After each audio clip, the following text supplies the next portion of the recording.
it's not just my industry of healthcare that has overregulation and giant bureaucracy that makes it hard for us to do our jobs as healthcare providers. It's also, the trucking industry. I was just meeting with yesterday some folks, and they're concerned about some of the regulations that make it so they can't do their jobs, and they are what move our food to us. And also the farmers. We've lost an astronomical amount of farms in our state is dead last in ability to exist. And that is a huge food security issue for us to lose that. We need that for our sustainability. And, we can't rely on, we can't just break down every system of food supply and then, what's going to happen when those are all broken down because of all of the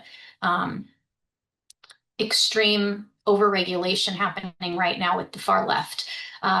We need to look at these things practically and be aware of the impact day to day. And I hear it every day. It's also like the restaurant owners. So many of them are operating off of 1.5% margin. I know a lot of restaurant owners that aren't making any money. I feel like there's a misperception in Olympia by many of the extreme on the left that seem to think just because you have a business must mean you're rich and greedy. And in fact, many small business owners don't make money. They don't get overtime. They don't get minimum wage even a lot of times to keep their businesses going at points. And it's a real struggle and grind just to stay open. And I feel like that area of our economy is not being well represented.